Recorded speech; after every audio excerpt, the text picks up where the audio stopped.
na siya ng kahoy. Ayan, mga kahoy guys, para ganda ang design ba. Yan, para hindi siya mabaklas yung amakan. Ayan, naibig na siya ng kahoy. Ayan, bali gagawin natin dyan, lalagyan natin dyan pang pakintab para kumintab ang amakan. Ayan, pinturahan natin din yung kahoy para maganda tingnan.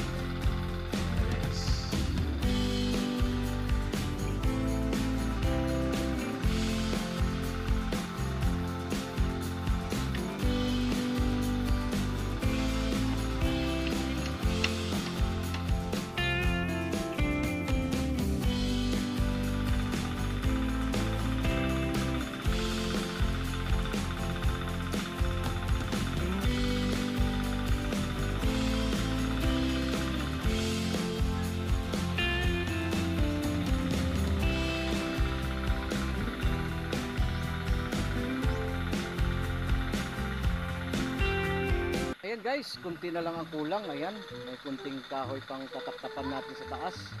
Ayan, sa loob niyan di pa tapas masyado dahil may kahoy pa akong bibilhin. Ayan guys, talagang 100% tapos na ito.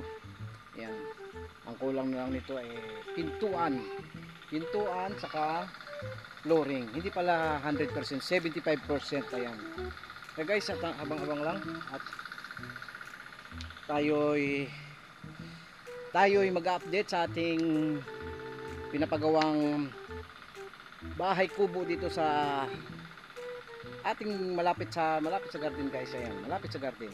Ayan, halos katabi lang ng garden natin para mabantayan natin ang ating mga garden. Gaya niyan, nagpapausok ako para mawala ang mananap mga insekto sa mga gulay guys.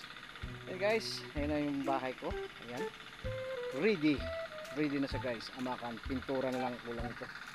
Barnisan natin to, babarnisan. Ayan guys, ganito na lang. Don't forget to subscribe na YouTube channel, Binots TV. Ayan, bye bye.